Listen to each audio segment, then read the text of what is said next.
ओम परतत्वे सदा लीनो रामकृष्ण समागया यो धर्म स्थापन रत वीरे संतम नमामहम्। परतत्व में सर्वदा लीन परंतु श्री रामकृष्ण की आज्ञा से धर्म स्थापन में रत वीरेश अर्थात स्वामी विवेकानंद महाराज जी को मेरा प्रणाम। जब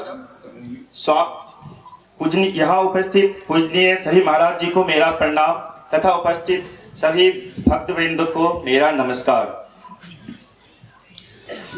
मैं आज स्वामी विवेकानंद की जीवन कथा से पुण्य भूमि भारत और अपने देशवासियों को संदेश इसमें से पाठ करूंगा। जब स्वामी जी पाश्चात्य देश से भारत के लिए रवाना होने वाले थे, उस समय एक अंग्रेज मित्र ने उनसे पूछा, स्वामी जी, ऐश्वर्यशाली, गरिमामय और शक्ति संपन्न पश्चिम में 4 वर्षों के अनुभवों के पश्चात अब आपको अपनी मातृभूमि कैसी लगेगी? उनका उत्तर महत्वपूर्ण था। उन्होंने कहा, इस ओर आने से पहले मैं भारत को प्यार करता था, पर अब तो भारत का धूली कण तक मेरे लिए पवित्र हो गया है। अब वह एक पवित्र भूमि है, एक तीर्थ है। स्वामी जी का देश प्रत्यावर्तन आधुनिक भारत के इतिहास में एक महान घटना थी, क्योंकि उनके सम्मान में सारा भारत मिलकर खड़ा हुआ था। जब वे कोलंबो पहुंचे तो दर्शकों की उमड़ती भीड़ से जय जयकार के नारे आकाश को गुंजाने लगे। उनके चरणों का स्पर्श करने के लिए लोग टूट पड़े। एक विशाल जुलूस अपने आगे ध्वजाएं और पताकाएं लेकर चलने लगा।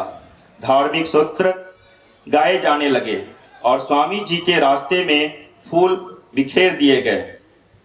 धनी और निर्धन सभी प्रकार के सैकड़ों दर्शक उनके लिए भेंट लेते आए।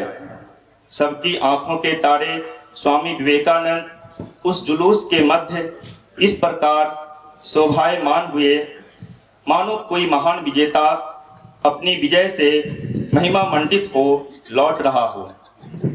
पर ये किसी भौतिक साम्राज्य के विजेता नहीं थे, ये थे पूर्वी और पश्चिमी दोनों हृदयों के जीतने वाले।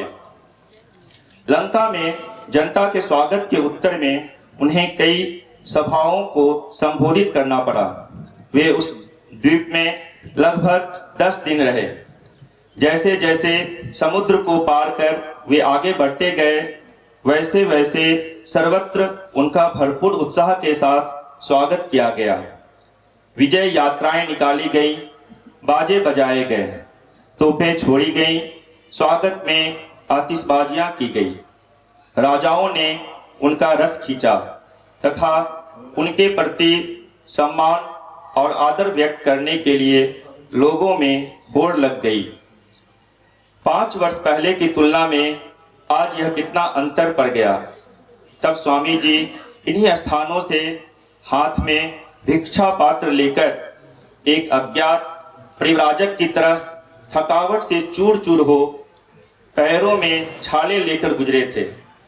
पर स्वामी जी जानते थे कि उनका यह जो असाधारण स्वागत किया जा रहा है, वह उस आदर्श के प्रति लोगों की श्रद्धा की स्वाभाविक अभिव्यक्ति है, जिसका कि वे प्रतिनिधित्व कर रहे हैं। अब उनकी यह धारणा और भी दृढ़ हो गई कि धर्म ही भारत के राष्ट्रीय जीवन का प्राण है, और वे रास्ते भर अपने ओजस्वी व्याख्यानों में भारत के पुनर्जागरण संबंधी अपने विचारों को अभिव्यक्त करते रहे। उन्होंने बताया कि प्रत्येक व्यक्ति के समान प्रत्येक राष्ट्र का एक जीवन ध्येय होता है, जो उसका केंद्र हुआ करता है।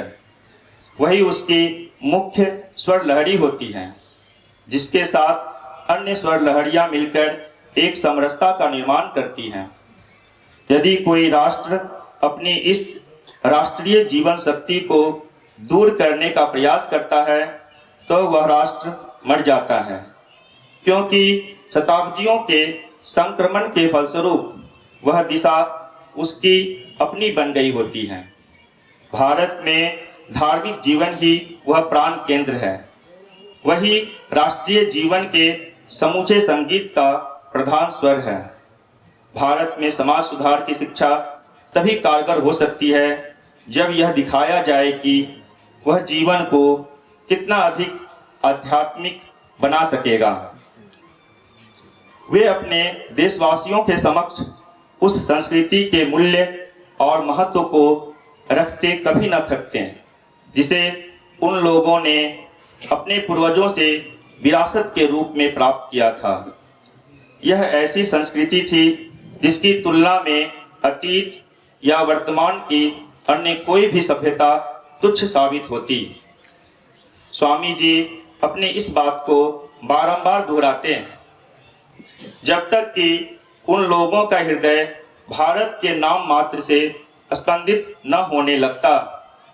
उन्होंने स्पष्ट रूप से बताया कि भारतीय राष्ट्रीयता को अतीत के गौरव पर आधारित करना है। भले ही वृद्धि की प्रक्रिया में बहुत सी नई बातों का भी समायोजन करना पड़ेगा।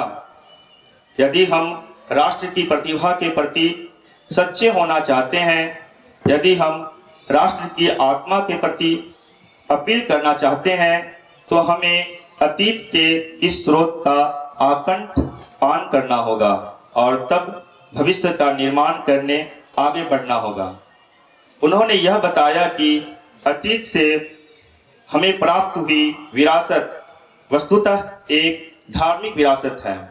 अतएव भारत की मूलभूत समस्या है सारे देश को आध्यात्मिक आदर्श के इर्द गिर्द संगठित करना। धर्म से उनका तात्पर्य था श्रुति प्रतिपादित शाश्वत जीवनदायी सिद्धांत, न कि अंधविश्वासों और लोकाचारों का ढेर।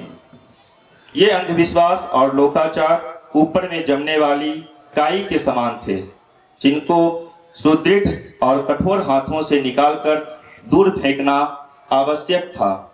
सर्वोपरि उन्होंने दर्शाया कि राष्ट्र अपने व्यक्तिगत घटकों के चरित्र और गुणों पर खड़ा रहता है। व्यक्ति के बल पर समूचे राष्ट्र का बल निर्भर करता है। अतएव उन्होंने इस बात पर जोर दिया कि जो भी समूचे राष्ट्र का कल्याण चाहता है, उसे वह चाहे जिस क्षेत्र का व्यक्ति हो, अपने चरित्र निर्माण का प्रयत्न करना चाहिए।